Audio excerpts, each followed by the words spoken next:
Next guy got up was a big guy with an umbrella with sandpaper, sharpening the umbrella, talking about doing this rant about wanting to kill people when he goes shopping. I'm looking at Andy going, what the fuck? God. Next guy gets Props up. and everything. Next guy gets up, turns a chair around and pulls this big leather book and starts reading like a fictional diary from an asylum in the 1500s, right? And I'm looking at Andy going, right, break comes, gone.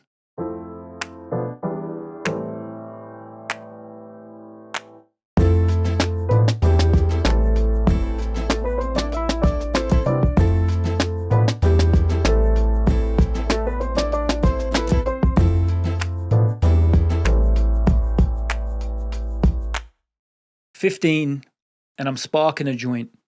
In the park with the boys, chatting fart, making noise. The girls are on a bench way over there in the distance. To put space between our best means of resistance. It's getting dark and we all want to kiss them, but we don't have a clue what to do, so we just diss them. Too embarrassed to talk it over, then John's like, hold on. Somebody's walking over. Oh no, yo, it's two of the girls. Other half of the species confused in our world. If they choose you, it proves you're mature to the world. Fingers crossed in my pocket, foot's moving the dirt. So you're never sure whether they're going to smile or bite you. They walk right over like they're ready to fight you. They both look at me and say, Jessica likes you. My mind goes, no, my mouth's like, all right, cool. Welcome to Toast and Jams, the podcast show where we like to cheers to creativity and chat to the rhythm of a song from our formative years. And welcome Steve Camden, also known as Polarbear. Sometimes, hello. How you doing? I'm very well, mate. How are you? I'm very well. It's good to see you. You too, lad. Long time. What drink have you chosen for us today? I've chosen a very substantial drink, Yes. right, from my teenage years, because of the whole formative thing, right? I've chosen Nourishment, but specifically strawberry Nourishment, which is still to this day the only one I've ever finished. Right. As a flavour, this was, in my teenage years, what you had that sustained you for the whole day. Yeah. One of these at the right time, you're You didn't set spike until your dinner. blood and then you had a crash, no? Probably, but when you're out and about here, I take Cheers, it, right? Like thank you. it's kind of old school. So you got the ring pull literally will come off, so don't cut yourself. I mean, it looks. They haven't modernised, basically. They haven't modernised. Yeah, I mean, it looks like it's 1981 right now. Yeah, I'm bro, I'm going to drink 1981. Okay, so look, right. So you got to go away from yourself and then Like towards. that? So no, so pull the. Sorry. Yeah. Yeah. Away, and Okay. then For everyone listening, hold it steady. we're hold opening it steady. opening a can. Hold it steady, right, and then you've got that, which is. Oh, I see. You see what I'm saying, right? So we'll put it there for now. I'll clean that up later. I thought the whole lid. No. came off. No. That'll be lethal. So this is like you could cut your lip on this. Massively. On your tongue will, if you want a don't glass? care. Do you want a cup? No, I'm cool. I'm Okay. cool. I mean, I understand if you want to put it in a glass, but we should have shook it before, but we didn't. But don't worry, it's no, badness. it's going to is be all badness. powder at the bottom. No. Oh, all right. Cheers. Cheers, mate. Good to see you. Good to see you. Right. Yeah. Just be conservative. Okay. Better than you thought it was going to be, isn't it? But Yeah, it is actually. it's not better. as. By the time you get to like halfway, the metal starts to creep into it, and like So I've never had this before. right. I was aware of Nourishment So as a nostalgic. kid because people would always carry a can around in Mhm. school, but I never had it. It's just one of those things. Just never had it. It was a weird thing where it was part status symbol. Like if you dropped Nourishment, you Or knew like you knew you were in. Before mobile phones, it was a Nourishment in your hand. I guess so to a degree, but like it was that thing where some people were disgusted by it, but if Yeah. it was around in your house or in like your family and stuff, it made sense. I quite like it actually. Yeah, man. I mean, it's essentially a lot of sugar and a couple of. I don't often have drinks with this much sugar or E numbers in it, so I Okay. think that's why my body's like, yeah. Welcome to it. Yeah, but there's a crashing comment in a bit, but for now, let's enjoy it, man. Mm. The reason I guessed you were going to pick this drink, Did you really? yeah, 100%. I was like, I don't need to ask, but I do need to ask. 'Cause I don't want to assume. It's Right. rude to assume. Okay. And also give you the, Yeah. I don't even want to say what I was going to guess because I didn't want to steer your Yeah, of decision. course, But I course, knew course. because of a track that we'd made in the past. I can't actually remember which one it was now. No, do I? But you definitely referenced. Did I reference Nourishment. Nourishment? Okay, wicked. And so I was like, I'm yeah, proud of that. It's I can't bet it's Nourishment. Okay, wicked. Yeah, but it was easy to Okay, read good. that one. Well, I'm all right with that, I'm all right with that. It's been a long time since I've had one, and now the teenage memories to just rush into the front of my brain. Yeah. It's a so, trigger. So why Nourishment? Well, it's like it was. What memories does it hold for you? So Nourishment basically meant at the time at school. So like in my teenage years. So in primary school, my best friend. I was around friends who had family from similar places to my family, So my family are from Jamaica and Ireland. Yeah. Right. So there was always a connection between anybody else. In our little part of the outside of Birmingham, a place called Smethwick, it was predominantly black was predominantly Caribbean and predominantly Jamaican. Yeah. Right. So that connection. And then got to secondary school. My best mate, he moved to the outskirts, went to a completely different school. Everyone else went to a Catholic secondary school, but I didn't go because I wasn't Catholic. So I went to a school by myself, and it was just a completely different flex. I immediately had to kind of just completely it felt like there was two lives basically, like home and outside, or friends on weekends were very different to school. Yeah. And this represented me. I remember bringing one into school once, and people were like, it was just foreign to them, right?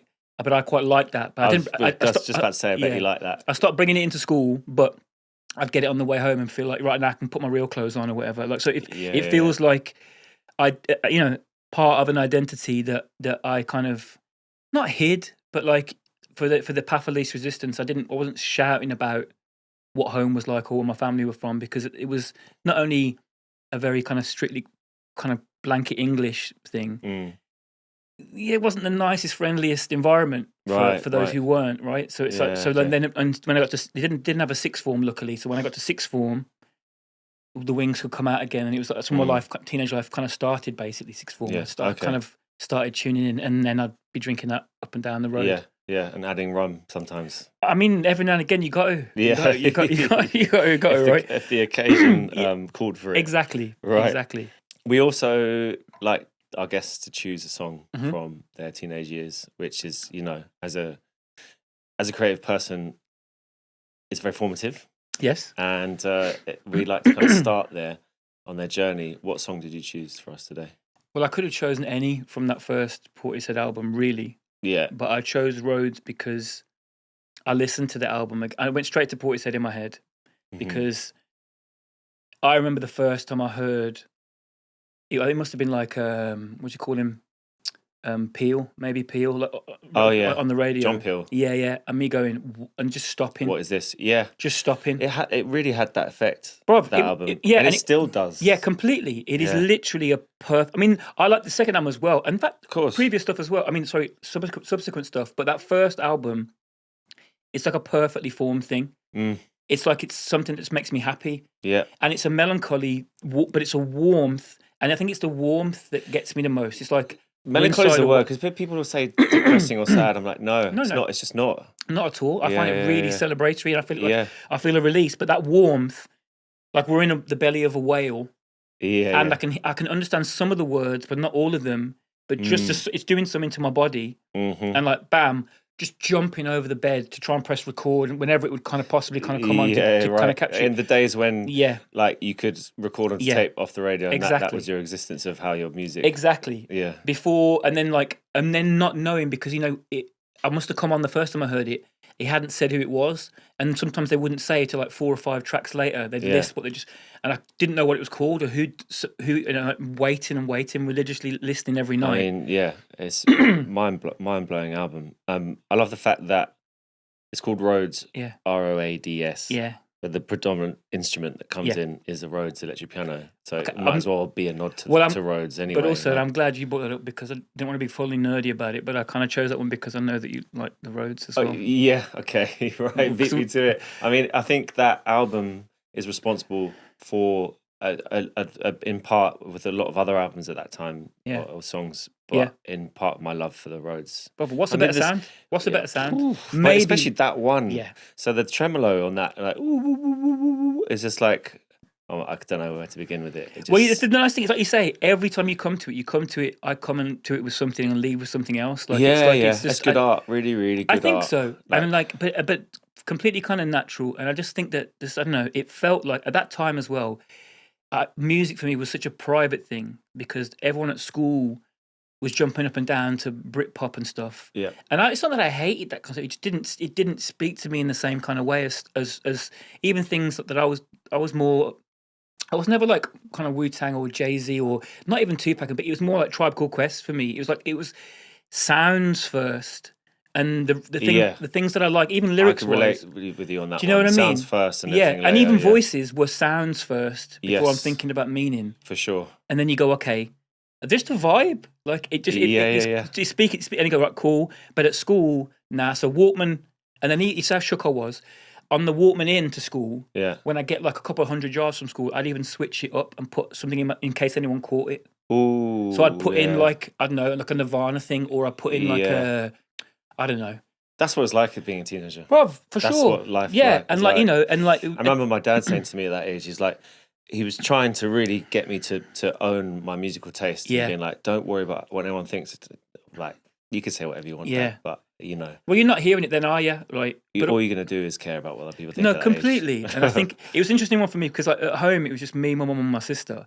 So like, my dad bounced, like, it was an age where I had quite a lot of space and no one was like kind of breaking balls or anything like. It wasn't like, it was just, but I must have got into a mode where maybe I even liked the like shedding of like Clark Kent at school, like something at home, and I would see my older friends who'd moved away at weekends sometimes.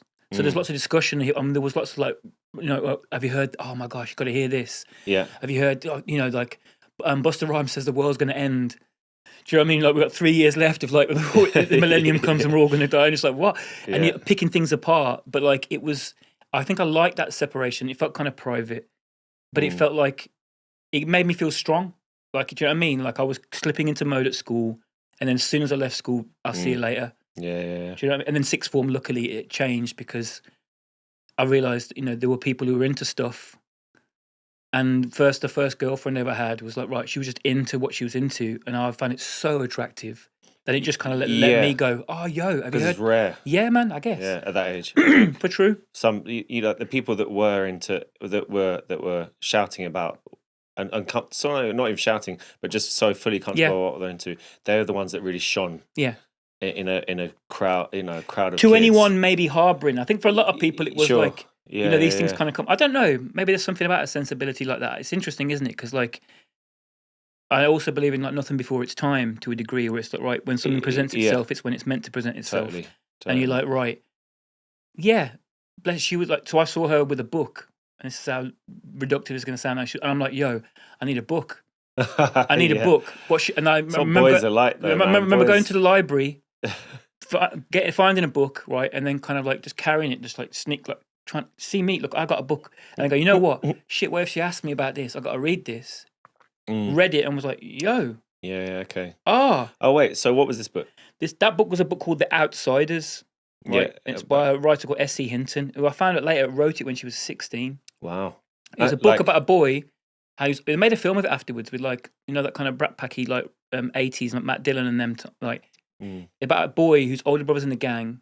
He doesn't want to be in the gang, but he loves his brother and gets kind of pulled into this kind of work. And I was like reading it, going, yo, I know what that. That's the first time I read a book and went, cliche stuff, right? I'd never before felt connected to anyone on the page in music always, but not. And I was like, yo. And then she was like, and then I started talking to her, and then she was reading like Michael Crichton stuff, like the proper Jurassic Park, which is more about chaos theory and stuff. And she was into kind of that thing. A bit deeper, right? Yeah. And I remember her giving me One Flew Over the Cuckoo's Nest. Okay. Ken Kesey, right? And reading that, going, and it was one of the things where I was like, but it still felt like private. Well, how old are you at this 17, point? 16, 17. Would you say this is the start of words being in the sense of a direction? I would memorize lyrics and full verses, but the idea of writing, music the first, right? Yeah, for sure, completely. Completely. And I think it's also the one that, what's the quote? You know, like everything aspires to be music, right? All art aspires to be music, and I fully believe that. I haven't heard that in terms of the rhythm and the cut and the choices. Painting, completely, I agree. I think that, right? But it's like, so I'll be memorizing verses, a whole album's worth of verses. But the writing, it wasn't even so much. It was like, this is a practice, though. Yeah, writing to her. Basically, was my first ever writing to express and share. Yeah, was when I first started writing letters. Or sound.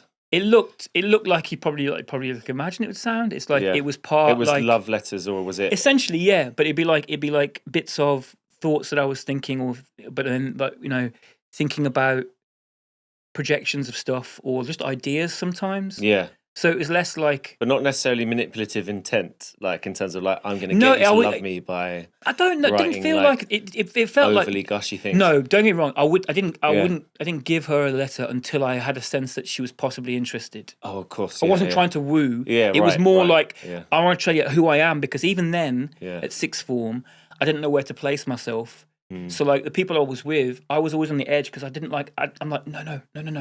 I'm not that. But I don't know where else to stand. So I'm kind of in that picture. Mm-hmm. So this is a chance for me to tell you who I really am, or share who I really am. And then when we first kind of got together, it was like, right, cool. No one saw me. Because it'd be like, and then you get like a reputation. Oh, don't ask him; he won't come out. He's busy with his girlfriend. I'm like, yeah, man, every single time. And people talk saying things like, what's it called? Like they say, like people would like prioritize, like are you mates over you kind of girl or whatever. Not whatever the opposite of that was. Yeah. And like it would annoy people, but what would annoy them more was because at the time as well, you weren't allowed to be a contradiction. Like I was decent at football, so I was playing football, and I wasn't allowed to be good at football and not want to be like the lad. So that's why I never played football, because I wasn't like the boys that do you know how were. many people weren't that I know who played who since have kind of like talked about the deconstruction of what that was? And it's not, it's a cultural thing, right? But it's Totally. But even now, it's a madness.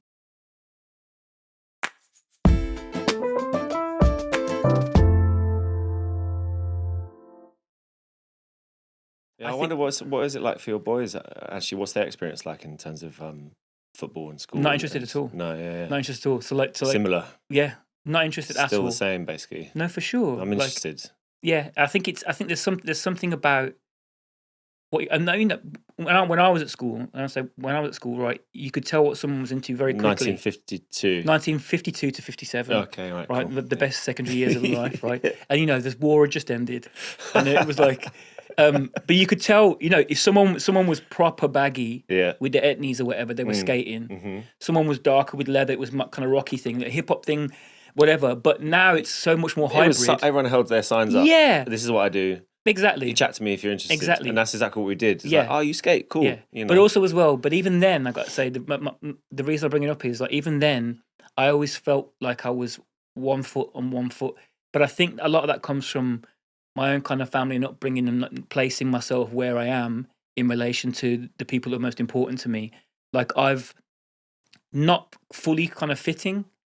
This is not like a kind of like a woe is me thing at all. It's just been a constant. And how much did you adapt in social situations like people call it code switching? You'd never have known, lad. Yeah, you would right. not have known. You would have thought I was the biggest Oasis fan ever. Yeah, right. You know what I mean? Right, yeah. I mean, I've got I have a flashback now as we're speaking now of being in Newquay. Went down in a minibus with a bunch of boys because of the football connection or whatever. Yeah. And I'm in the thing, bounced up and down with my like gazelles on. Yeah. To like whatever some Stone Roses business, Fool's Gold, which is a tune. Great tune. Yeah, amazing. Yeah. But like, and then kind of like getting back to the room later on, and they're all kind of like, and just listening to something completely different. And music was always a kind of key to know where I was or what mode. And I'm making it sound more binary than it was. Like I liked some of that stuff, but in terms of who I really was, it was almost like, right, I never fully went, I am this. And I was always envious of the skate. I'm a skater. Yeah. Do you know what I mean? Yeah, I was always a little bit more like in between. But I mean, I always saw it as like, things to like pools to jump into, have a swim in. And if it was too hot or too cold and you didn't like it, you get out again. Or if you're enjoying yourself, you can. Well, that's a lovely way of thinking about it. That's what I always saw it as. Oh, right. I thought it was school, more... because school, we didn't have any uniforms, right? Oh, right, okay. And so people would do that, and that's like, I went through every phase, like, DMs and ripped jeans, shirts, skater, classics, Ralph Lauren shirts, garage times, you know what I mean? And that's how I saw it. It was like, well, why can't you do that? And maybe there's something, I mean, that sounds lovely. I don't know. I'm sure it would have been fine. I think, like I say, I'm sure I kind of like, I manifested the persona or the compartment a little bit to kind of defend myself. It was more just feeling at home fully never until that first relationship where, and it maybe it was, I'm not massive in crowds, I'm not massive in like festivals and stuff like that, even when I get to the point later on where I'm performing at them and things. Sorry, So I've got a question. Go on. What is it about like relationships or that relationship that Yeah. you think helped you know yourself better? Or help you define Well, yourself in that way? Okay, it was the first time I could air thoughts and feelings. It felt like, and Yeah, also, but without the fear of judgment, or without the fear of judgment, and also it mattered. I wanted to. I'd never wanted to right. before. You know what I mean, Yeah, I want yeah. you to know It was more the of me. intention. Yeah, I want you to know more Yeah. of me. I want you to know that there's more to me than necessarily, Mm. you know. But also, I want us. The we was Yeah, massively yeah, yeah. exciting to me. It's like, oh man, you're into stuff. I'm like, just being into stuff. Bless them. Yeah. The people I was around a lot, they just weren't into stuff. Yeah. They did things. Mm. Oh, we're going here. We're going over. We're going to the park, get smashed. Mm. We're going over. We're playing football. They did stuff, but they weren't into it. That kind of, I don't know, for want of a better term, you call it kind of the nerdiness, the kind of wanting to burrow into stuff. Mm. I always had that, but it always had to be kind of private or kind of quiet. Yeah. In a relationship, it's like, right, yo, what's more attractive than someone going in, like really giving a shit about something, being passionate about something? Sure. And at that time, I only know this much about anything. Yeah. So here I am thinking, oh, we can be passionate and curious, and I've got someone to do it with. What you got, man? You know what I mean? Just amazing. and just kind of going for it. And it just so happened that for her it was very much And reading, we're still 17 she was at this point. yeah, she was escaping and reading, right? Well, that's such a mature experience to have at that age. From what I know, I don't think I know anyone that had that kind of in what sense? a deeper relationship at 17. I'm sure it existed in my school, but Yeah. honestly, I don't know anyone. No, that for had sure. that. And don't get me wrong, at the time it wasn't an anomaly as well, right? Like, but I was late bloomer. Yeah. I was the last person to kiss anyone, Yeah. right? But when it started, I just went in. I was like, yo, That's how it goes, though. Yeah. I'm like, this is amazing. You're scared. Yeah. You do it, and then you're like, let's go. Exactly. And it's like, right, but here is this person, here is this relationship. Hold on. Immediately, the spotlight went, this is nonsense, or not. For me, it's nonsense. Mm. Nah, bam, I'm staying here. And so just stayed there. And like, it was the best thing that ever happened, really, in a sense of like, because what it does is it gives you like a sense should of. we name check? Her name was Barbara at the time. Babs. Yeah. Amazing. Sorry. Right, Sorry. exactly. Barbara. So her name was Barbara. It still is. Probably still is. Her name is still Barbara. Well, yeah, probably. I don't know. I'm not in touch with her. Right. But it's like it was that thing of. It was like there was nothing else that made more sense, or it felt like almost like dropping a load of shopping bags, needless shopping bags, right? And that's just for me. Like it's not. But the problem is, what comes across then when you're in that situation is, the way it radiates out is kind of like a kind of smugness or a slight arrogance, or like because I'm like, I'm not coming to the things anymore. Don't act. Yeah. There's no point. But that's what I mean about how mature this situation is, because like. But no one's calling me mature at 17 years old. But just in this aspect. Okay. Just in this point. Okay. Because like I have that now. Yeah. And I'm 44 now. And I haven't. It took me a long time to get to that place. So I dropped lucky. It's about timing, isn't it? It's the person. Yeah. If it's somebody else, maybe it's not the case. Yeah. And like it's the mirror. Exactly. And like, but from that first relationship, the second serious relationship is the person I'm still with now. Which is a beautiful thing, right? And like there were times apart in between and stuff, but in terms of that feeling of going right, this is a world unto itself, and I'll happily stay and play here. I've been lucky enough to bump into another person at a similar kind of time in their thing, where it's like who's also curious, but also curious in the way that I didn't have a clue what I was doing in any aspect. I didn't know what I wanted to be. Yeah. I didn't have anything to look at and go, right, here's an example. I didn't grow up around people who wrote. Yeah. There were no books in the house. No. Do you know what I mean? So it's like, it's more you're finding these things and then going, just giving yourself. I was always given confidence, I guess, growing up. Yeah. So whenever I did land or connect with something that felt good, I would have the confidence to go, yep, and believe that I was allowed to kind of, do you know what I mean? Like, and so I would. And how to make mistakes too. Yeah, for sure. The for freedom sure, man. to do that. No, for sure. So, 17 words discovered. Yeah, I'm right at this point. Same time as I'm writing the letters. Yeah. I'm going, you know what? Oh shit, this rhymes. Yeah, right. Okay. Right, okay, and before you know, I'm like, ooh, and then Liquid Swords is in the background. Nice. Right, and I'm like, and before you know it, I'm like, yo, not showing anyone though. No. Shoebox under the bed. So how long? So how long until? Ages. Yeah, 23. 23. Yeah. All through college, all through university, nobody. And is this when you start making music with a good friend? Lenny. Yeah. Right. So here's what happens. So my best friend from primary school, we get to secondary school age. He moves out to the outskirts, a place called Lichfield. I know Lichfield, yeah. Right. Mm. I go to a separate secondary school. I see him random, not very often, But you right? keep up. Sporadically, to a degree, like later on, right? And then sixth form times, I see him now because curiously he's coming back over this way, but he's with a crowd that I'm not fully with. Mm. Luckily, I'm in a relationship. They're not with that kind of crowd. They were much more dangerous, Okay. right? Yeah. But we book up because we're oldest friends, and it's we used to do dance routines to James Brown or whatever together. So we were the cool kids in primary school. Mm-hmm. Anyway, so I'm linking back up with him, right, a little bit. I go and I'm writing at this point, and he's messing around with Reason. Yes. Right. But we didn't tell each other that. Didn't know this. I found this out kind of later, right? And then there's a guy that he knows who's one of his older brother's friends, a guy called Lenny. He's about 8 or 9 years older than us. He's making music on the PlayStation. Oh, yeah. Right? And he on comes music with a Z, I have no idea. Maybe, yeah. I think it was. Yo, with the colour blocks. Yeah, Yeah, mate. With a control pad. Yes. Right? Yeah. On a memory card. Look, what I'm saying is like and then so my old friend Andy, one time he comes over to my mum's house where I'm stopping, right?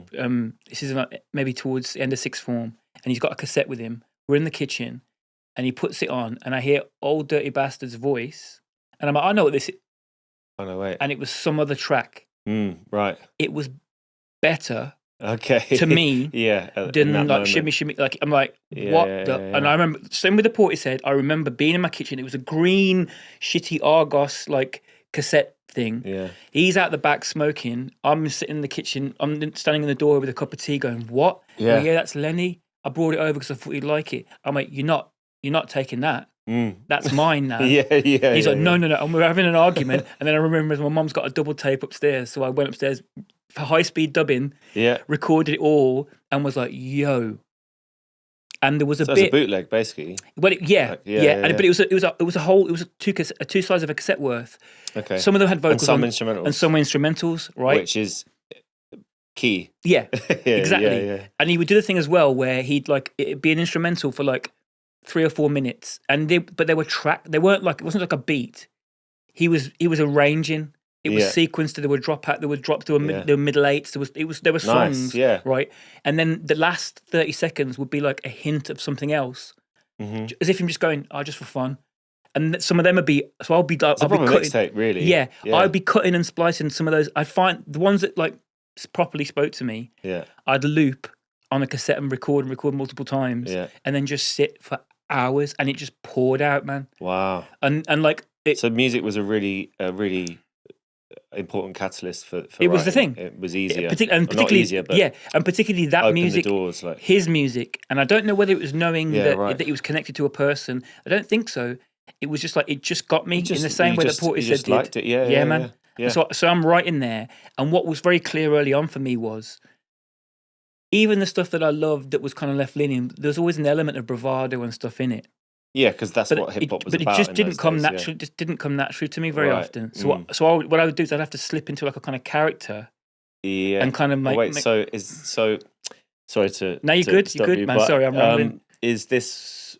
At what point does your name Polarbear come into it, and where does that come from? A bit later. So I was obsessed with him as a kid. Yeah. Right. I watched. How pretentious do you want me to get? I want to know what the first name was then. When you start writing, because at that age you're going to be aware that you need a name or you want a name. Yeah. What was the first one? Words. Just literally words. Right. I'm so glad you didn't stick with that one. Yeah, exactly. Right. Listen. So the first time do you know how shook? Anyway, the polar bear thing was from childhood before, and I'd seen this nature program, and it said it's the only animal in the world that has no natural predator. So nothing hunts a polar bear, because of where they are. But also humans can't eat polar bear because there's certain organs are poisonous. So basically, nothing messes with a polar bear. I was like, I was small. Rowdy animals, yeah. I was small, and I was like, I should have been one of them. And you find out later, polar bear's not actually white. You're like, I should have been one of them. it's a loner, and you start Yeah, getting yeah. more and more pretentious with it. But essentially, yeah. they're just cool, Yeah. and they felt like they were loners, Mm. and that's what I kind of identified with. So later on, Okay. so that was never in the front.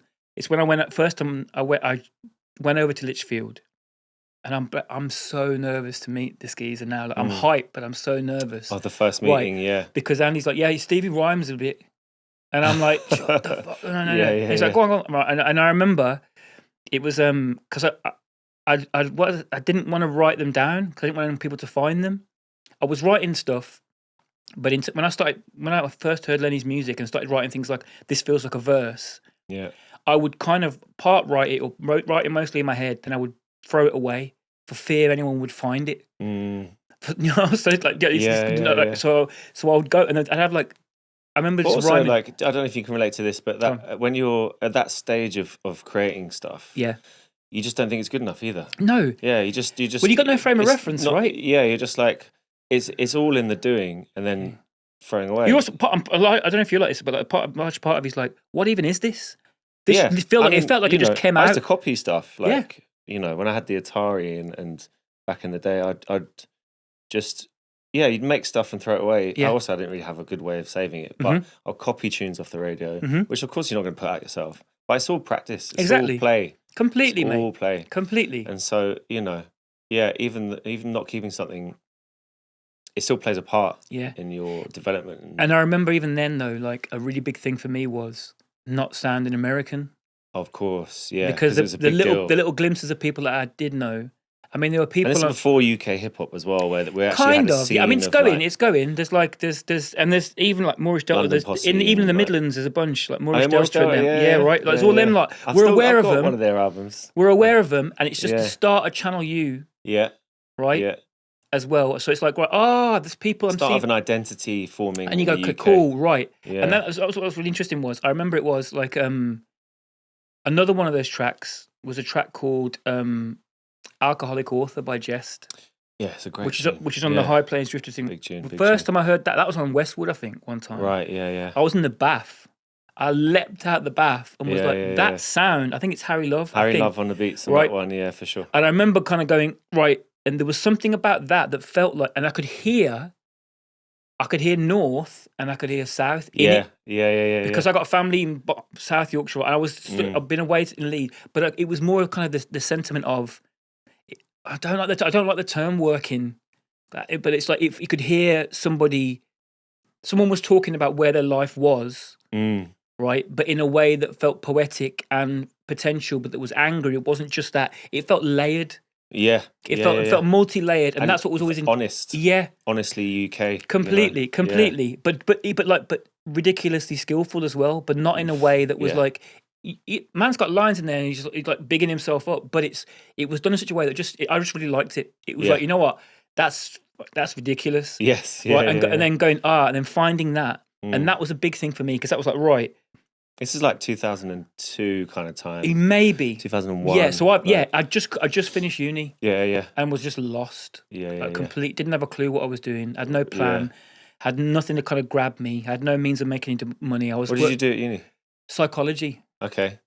But because my A-level psychology teacher said, "Are you doing that?" I was like, oh, "Yeah, sure." I just wanted to go somewhere else. Yeah. So I went to Leeds. Yeah. And nice place to be though, Leeds. Amazing city. Leeds Carnival's pretty big, right? No, that's like near kind of Chapeltown and near outside. I think. But like it was such a weird time for me because I was like, right, you land in uni, you go, oh, I'm poor. You know what I mean? I remember going like, we knew that we know, but I was around people who didn't have that much, right? But you get there and you go, oh, right, okay. So it gives a whole nother level of from spreading. I remember getting to uni and was like, oh shit. Yeah. Oh my gosh. Uni was scary, man. So I knew by Christmas I didn't belong there, but because I was the first one to go, pride wouldn't let me. I would have just dropped. Bear in mind as well, I was the last year you could get money. So I didn't have to pay for my course. You were the year above me. Yeah. I hated you guys, I didn't have to get the pay for it. And also they had these things called hardship grants. Yeah. Where they were basically just, if you hadn't, and like you'd have to just, but you have to go at the right time so no one saw you go into the office to get the hardship grant. Right. Yeah. But it's like, if that hadn't have existed, I would have gone home. Yeah. And like, I loved my time there, and I met the most important person there at uni. There you go. Yeah. But in terms of myself, I almost regressed to like secondary school times. Yeah. Right. But it was like that because you know you spent. Was the it like whole that of- for you? You spent you spend the whole of secondary school getting to know yourself and the people around you. Yeah. And then finding some kind of leverage of like, this is who I am. And then you go to uni and then you're like, oh yeah, it's like. But did it who feel am to I? you like everyone could have been from the same village? That's a sweeping generalization on my part, but that's what it genuinely felt The like at the time. intimidation for me felt like everyone was from everywhere. Yeah, and okay. Like, and Oh, I no, that's no not what I longer felt. knew where I fit into Okay, that. okay, What I wow. mean, in That's relation- interesting. Because I think we were talking about this earlier, but like in terms of my outward look is based a lot on especially at that time. I cared a lot about what other people Yeah, you were saying. thought, and if I don't know where they're at, I don't know where I'm at. Yeah. Do you know what I mean? So anyway, Well, that's interesting because, like, Yeah. so like in the kind of the uni picture of that time, my thing would have been what I cared about was that I felt different or I felt special to myself. So what I'll be the one be like, right, people are going out, they're all together, you know, they're blasting, I don't know, Lamb or whatever they're playing, right? Yeah. right, and it's cool. Or Massive Attack, a lot of I Massive just Attack. remember Lamb. Yeah, of course, amazing. I was into Massive Attack more. Yeah, exactly. But Lamb, But your uni, did you have like rugby crew, football crew? mate. Yeah, same Right, as and me. I'm like- and and I I'm- was still floating around and like not knowing. Here's my thing. I was sure at that point that I was none of them. Yeah, me too. I just thought I would have found more of me, and there were none. Yeah, There was none, Yeah, lad. yeah. So what I did was I just got hammered. that's what we all did, right? At that No, I time. know, yeah, but it's like to the point where like we're getting ready to go out at 7, everyone's around. By 8, I'm gone. Yeah. I'm like up a tree or yeah. like yeah. I nearly died like 3 times shit. in like the 3 years. Like Okay. stupidness. Yeah, Like to the point, yeah, but it was yeah. like it was my partner now, she sometimes talked about the idea of it being maybe slightly performative, even like it was like I was trying to do something, trying to impress. Yeah, I'm nervous, you know. Yeah, man. Nervous. But yeah, I was full. So so it's interesting. Like if you got someone in now from who's my secondary school, I'm not in touch with anyone from my secondary school. They'd have one opinion of me. Sixth form would be one. Uni, they'd be like, oh, a bit of a joker, right? So do you know what I mean? Like it's Yeah. and Do you not keep up with people from your uni? no, not really, not really. That not says really. a lot. Yeah, I mean, some lovely people, and on certain things there is a connection, there's a kind of bond, but not really in terms of who I really am and where I sit and where I live and what makes me feel comfortable and makes me feel cool. No, different flex. Yeah. Very, very different flex.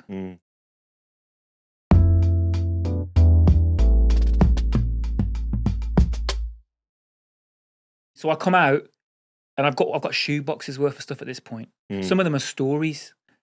Some of them are right, and a lot of the rhymes are getting more narrative. And are you at this point? Are you able to?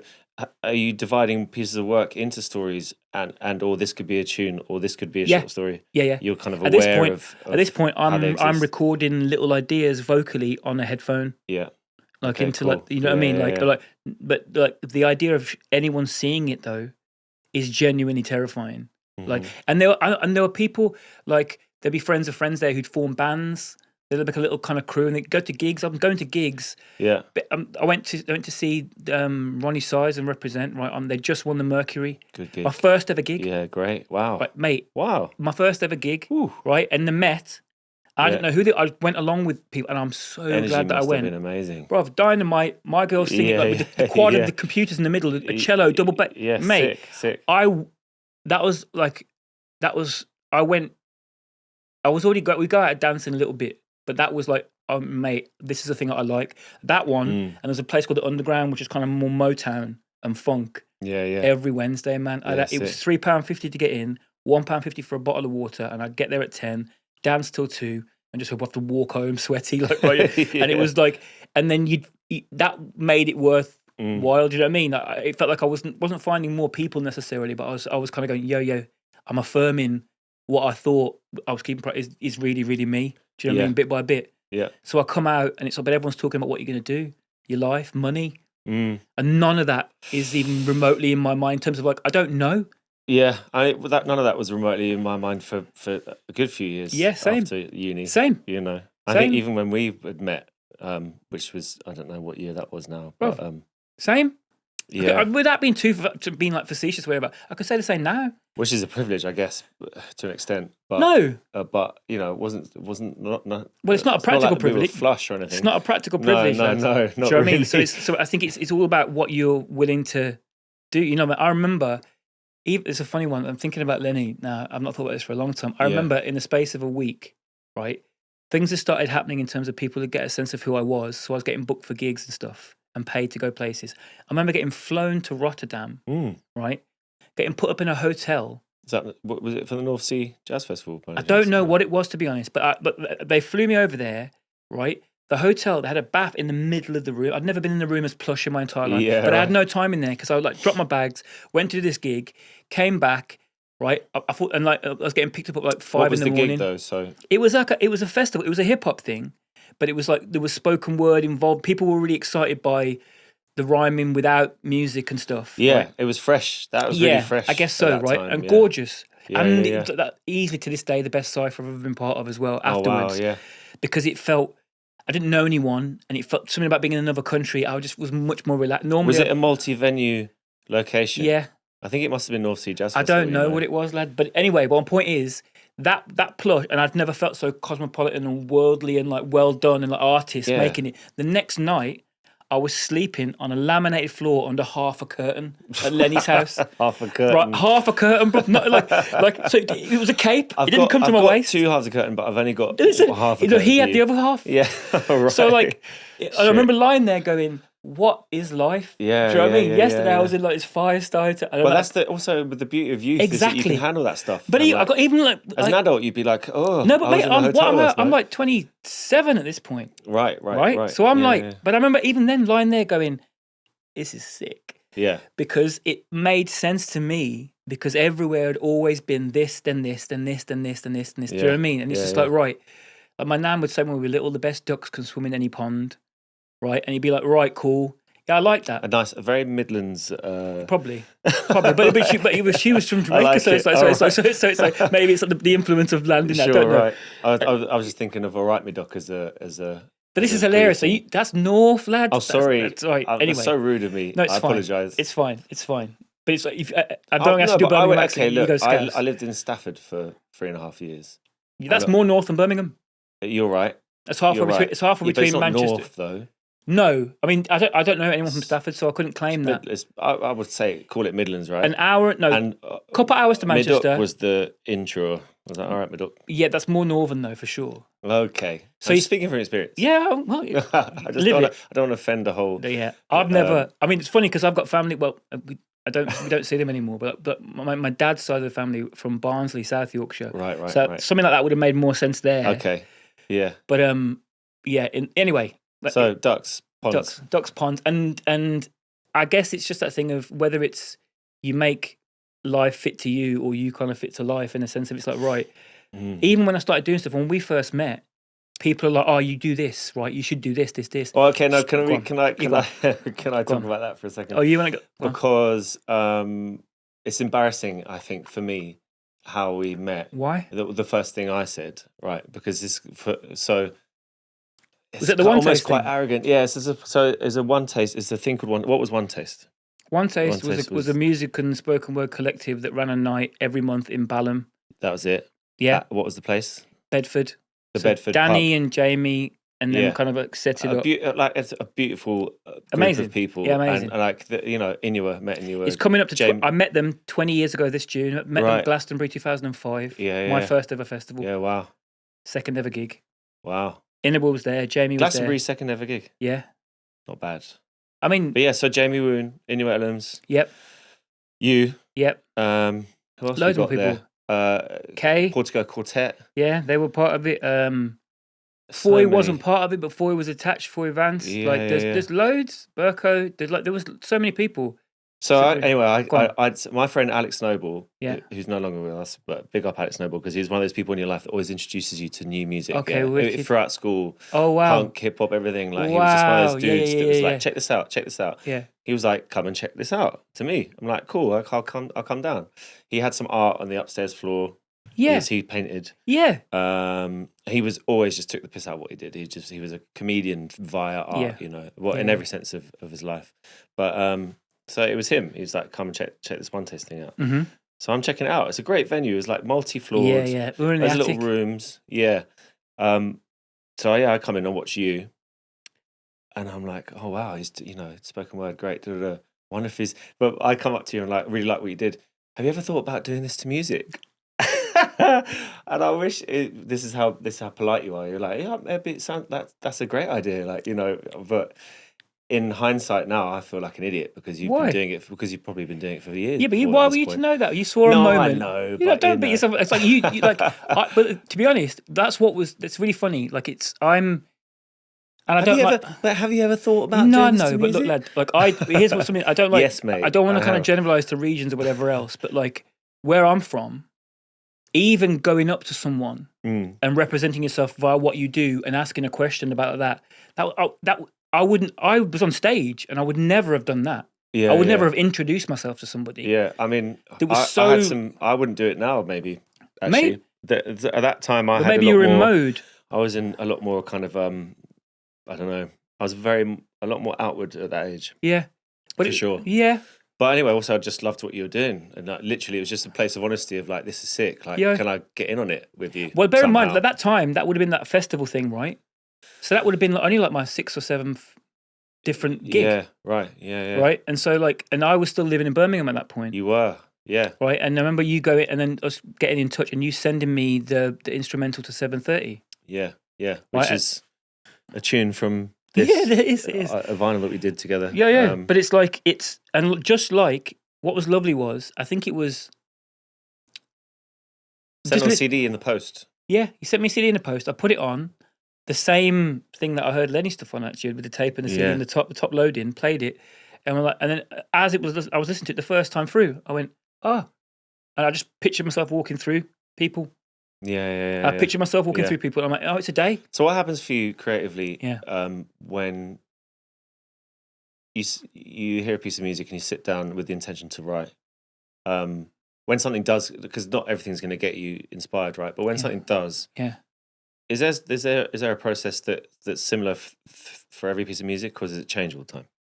I'm trying to think. I mean, because it's definitely a very different process to if I'm sitting down that's writing something that's going to be read or something that other people are going to speak. Like if it's just me writing something that I know I'm going to speak out loud, that's very much it's in the mouth. That's never written down. To music, it's more like.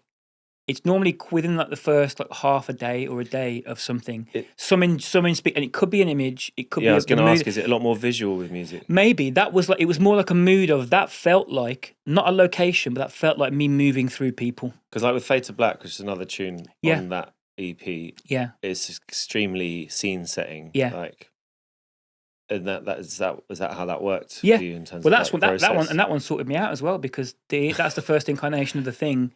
That when they put that online, loads of opportunities came up. Yeah, right. So when I heard that felt like a film. Yeah. First time that was like that didn't feel like I was back then. It felt like me looking at myself back then. And to be honest, that's where my head was at for a long period of time. And I'm just coming out of that now. Is it like that teenage time has been the source of the majority of all my work, nearly right. And just because it was so. There was so much going on. There was so much kind of contradiction. There was so much kind of wrestle. There was so much trying to figure out. But there was so much kind of passion and energy that it's like, right, I listened to that piece of music and I was like, right, I could see a film and I was like, ooh. But that's the thing, you do nostalgia like effortlessly. Like there's a strong thread of nostalgia throughout a lot of your work. But and it's so effortless. And thank you. And a place of like, you don't have to be the boy. You don't have to be you. Yeah. To relate, hopefully, and that's a tricky thing to get right. I think. I guess in my defense, or like in my, I never thought about it. Yeah. I think if I had thought about it, it would have become a little bit more kind of manicured. Because the amount of women I know love the content, the vocal content, and the stories. Yeah, but it's not from their point of view, for example. No, and to be able to like make that connection, I think is pretty. Well, you think about anything you love, right? Hopefully, it's like none of that. That's the icing on the cake, isn't it? Like the physical, who it is, the gender of something, or the placement of something, or the voice of it, or the age, or the ethnicity. That's kind of, and obviously that all those things have roots, and they form an identity. But the goal of it was never to represent a time or something. It just made me think about a feeling, and that feeling was grounded in a place, and these things were happening.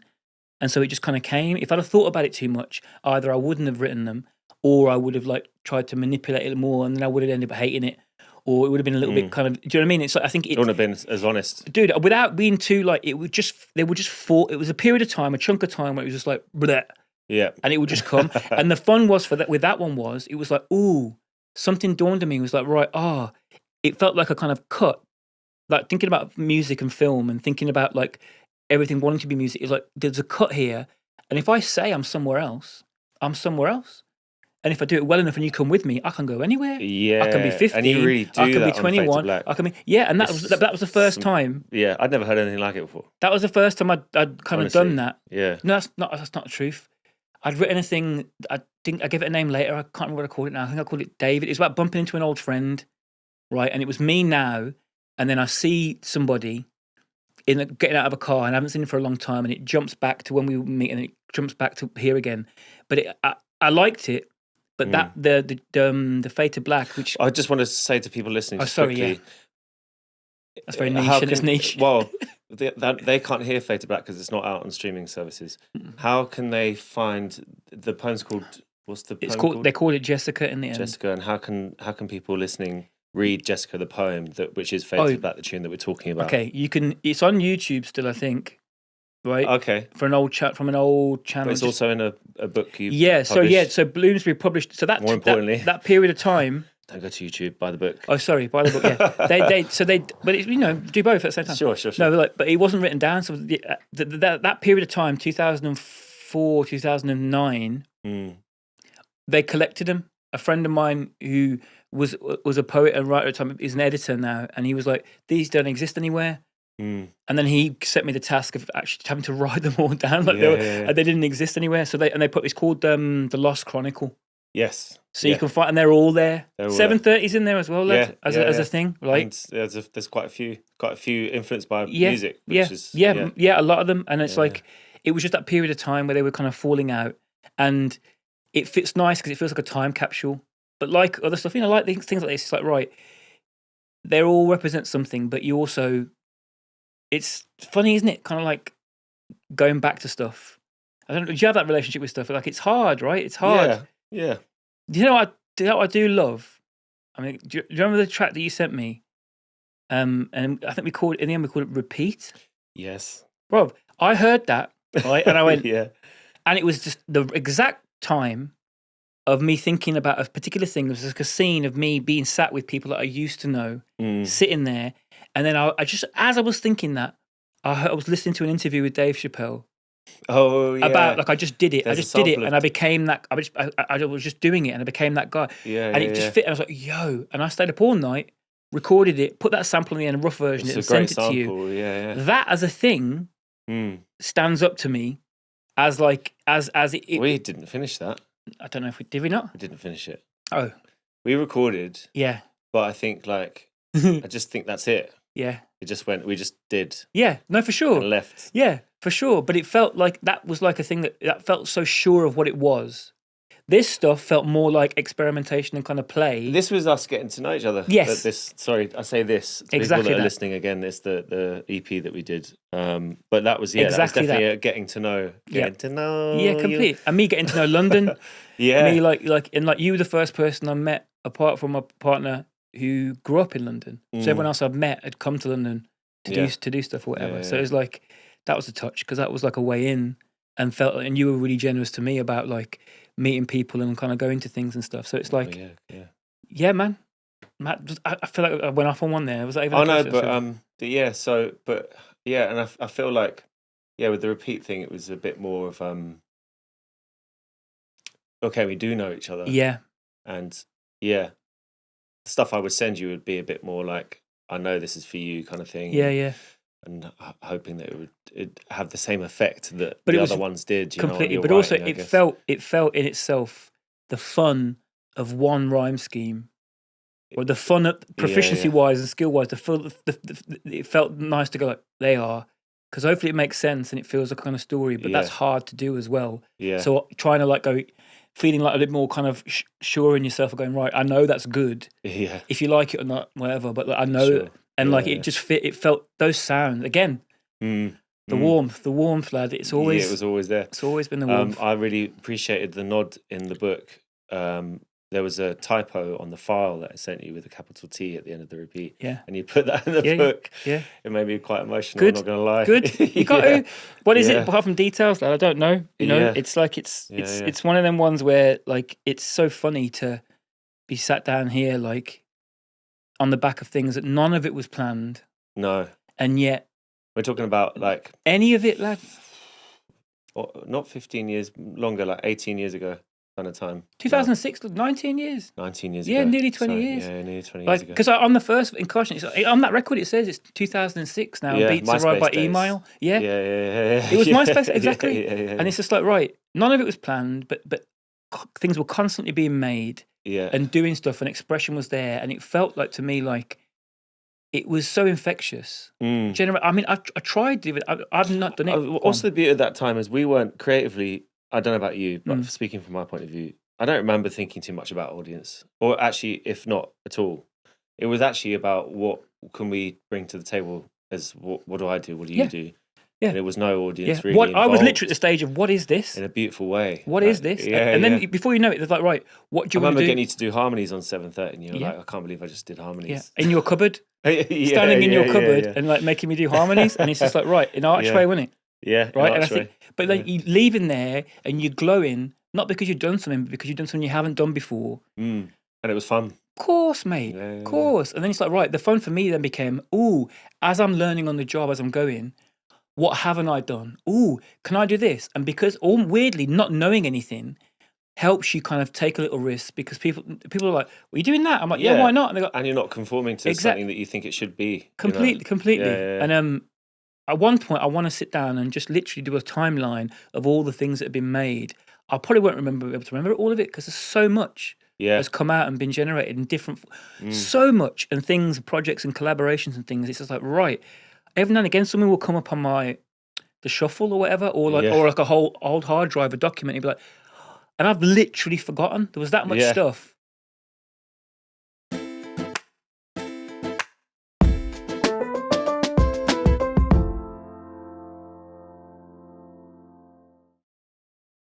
Where did you find yourself in your first spoken word gig on stage?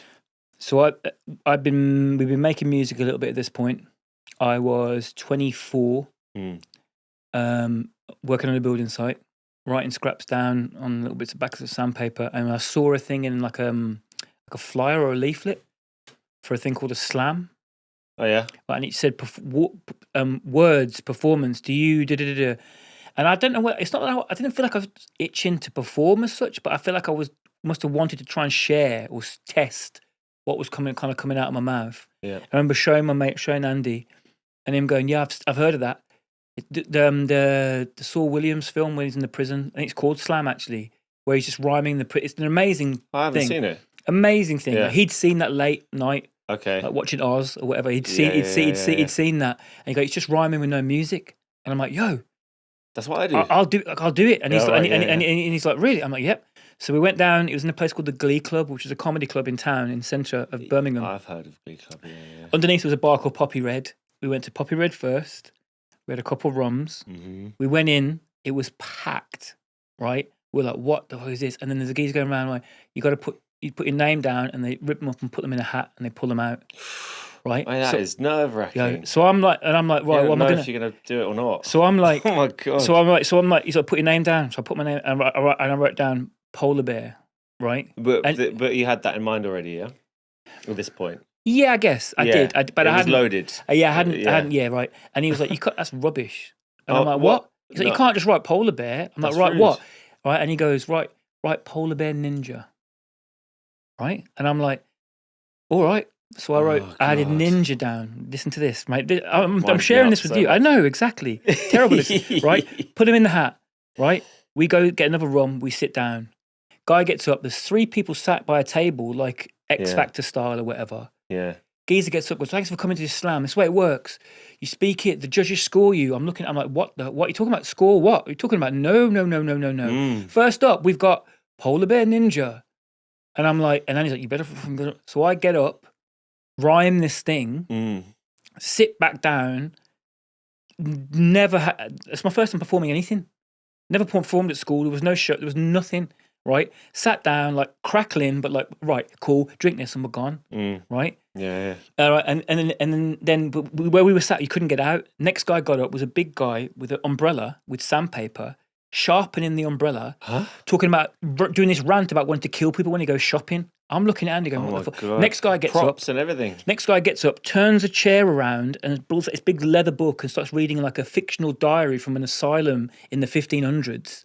Right. And I'm looking at Andy going, right, break comes, gone. Right, gone. So we're sitting there kind of waiting. Goes through all these things. I'd never seen anything like it in my life. The range of people. Yeah. Amazing though. I mean, in hindsight, at the time, just terrifying. Like, what the hell have we stumbled into? It's like, anyway, the guy host gets up and goes, right, cool. We've done a thing. Through to the next round. And Polar Bear Ninja. And I'm like, and then he's like, we're not sticking around. He's like, I said, I'm not sticking around. He's like, we're sticking around because he said you can win a phone. Nokia had sponsored it. I didn't have a mobile phone at the time. Yeah. Right? I didn't, anyway, blah, blah, blah, blah, end up winning a phone. Nice. Okay. I want a blue Nokia with the orange bits down the side. Sick. Right? Yeah. And enough money. And also, kind of light up sides. Yeah, and maybe I think it was like 30 or 50 quid. Yeah. Anyway, this cut to like 2 a.m. later. Yeah. We're sitting on the Bullring Steps, the heart of Birmingham, with a Chinese who bought from Chinatown. Got a mobile phone in my pocket, and it was like, well, what the hell is that? I'm like, I don't know, man. Can win a phone though, and it's paid for Chinese. Right.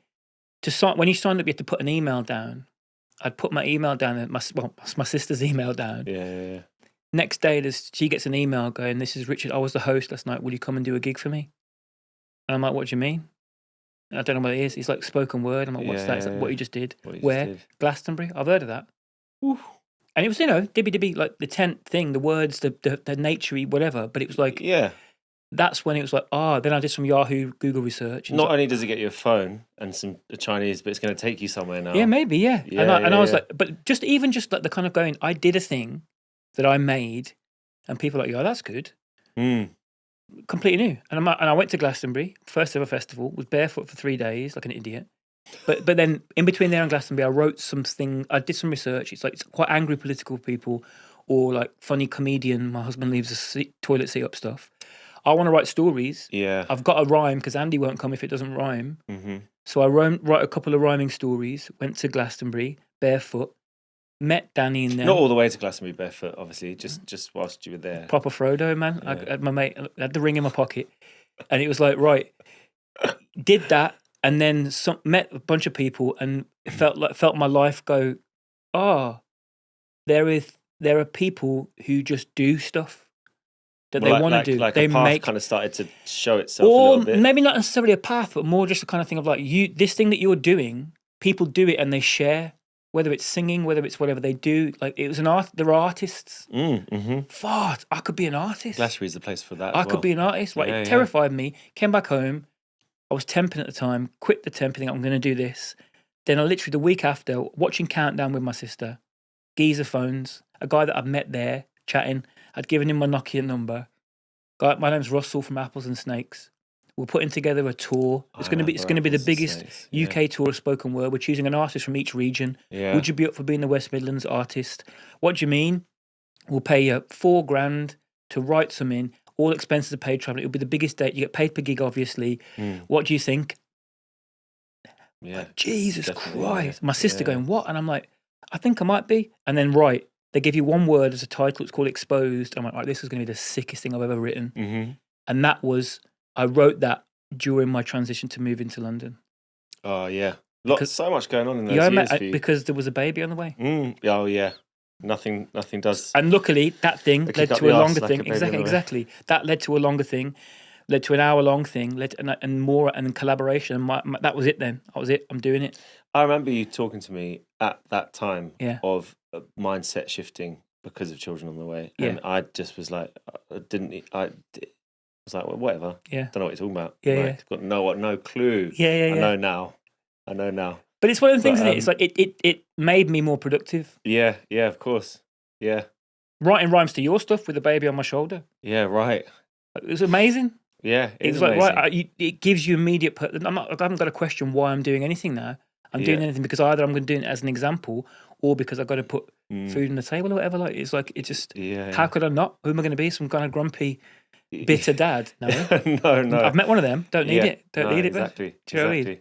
Exactly. Okay, so like shifting past that tour, Yeah. like formative tour, Yeah. and various other multiple gigs, including musical performances we did together. How does writing present itself now for you in terms of what kind of transitions have you made within the writing realm from live performance and spoken word to printed word now? Like, well, they've all been kind of concurrent. So like I wrote an hour-long thing that kind of toured all over and went all over the world.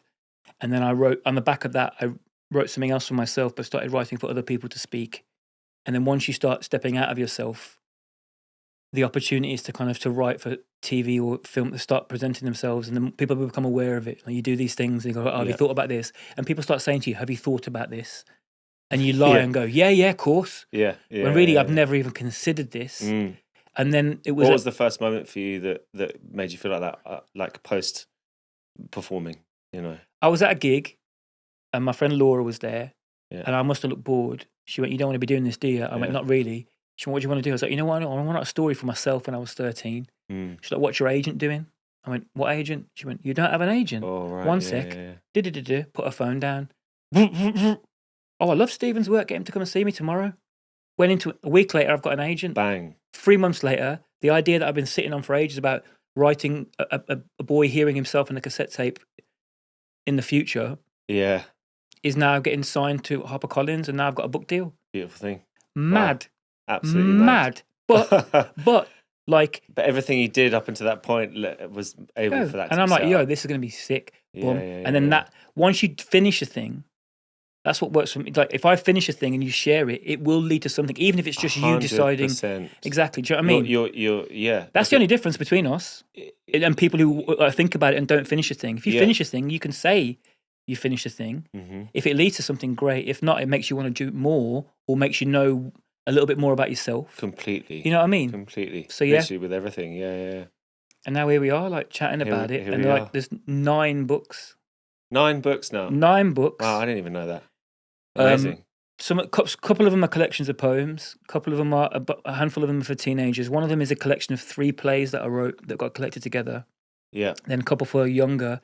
But plays. There's it's all sorts. A bit of telly, like film stuff. Yeah, I was going to ask. I guess the thing is that where I'm now, most of my time now isn't even writing. It's being in rooms, helping other people create and write. How's that manifest itself? Like? Well, it's started from the very, very beginning. Like the first at Glastonbury, at that gig, there was a teacher there who was like, one of those teacher away days, like being a real person, and kind of thought about it and went, "Would you come into my school?" Being a real person, taking loads of drugs. Would you come into my school and do a workshop? I was like, "I don't know what you're talking about." She's like, "Well, just talk about what you do and how you do it." Yeah.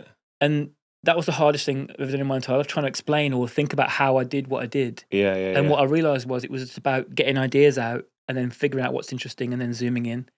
So I've been leading sessions like that from quite early on. What was that workshop you did? I think I came to one at Battersea Arts. Yeah, that was the thing with on the floor. Yeah. So it's part show, part us making stuff up. That was called Dark Corners. Yeah. And what was the process for that? Remind me. Or that was literally about me. It was about a story about a boy learning to take risk, taking a risk, letting someone know he felt, getting shot down, and then different versions of himself approaching him and making him basically reassuring him that taking risk is what leads to things that are exciting. Amen. Right? The journey of an artist in microcosm, but then we're covering the floor, I'm puking paint. It was great. Yeah, fun, right? Yeah, but that's really fun. And that was a second. I made one before that called Mouth Open Story Jump Out, which is very much like that, but for younger age. Yeah. And those two things shifted my brain completely. I'm like, this is what I'm supposed to be doing. Yeah. I'm supposed to be performing to you or talking to you, but it needs to be more dialogue than it's just me. I've done my thing. Thank you, green room. Yeah. That's not it's the evolution. It's I guess the only so. For way me, it to go. For me, so I guess. And so I think that's where. So now my time is spent between schools, referral units, prisons, nurseries, unis, working with teachers, talking about the use of story Yeah. to either to engage, but also then to kind of like hone in on expressing yourself, basically in whatever form that kind of takes. And it's like, so I'm now designing creative projects and leading creative projects and working with other people to deliver these projects. And how can people get involved in this? Oh man, What's the best way? my website is bearstories.org, and on there is like it's up to date with what's kind of going on at the minute. Okay. And I'm pretty good at systematically sharing stuff what's going on. Yeah. And then for gigs and things, or things that are responding to like things that are happening or projects, I'm pretty good at putting it on there. But it's more about that sense of us being in a room rather than me being on stage. I've been on stage for a long time. Yeah. Every now and I'd again. say where you're at, it shows a beautiful, in terms of timeline, and it shows a beautiful respect for what you've done.